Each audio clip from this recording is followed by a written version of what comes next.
This video will demonstrate how to install your retail window decals. You'll need 3 simple supplies: a bottle of Windex, a very clean towel, and a hard squeegee. Take your decal, lay it down on the floor face down so it will be ready for its next step. Thoroughly wash your window where the decal will be installed.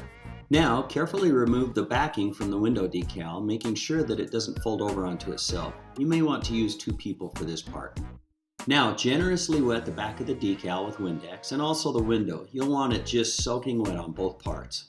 Grab your decal by the top 2 corners, make sure that it doesn't fold over onto itself on this part, and place it exactly where you'd like it to be.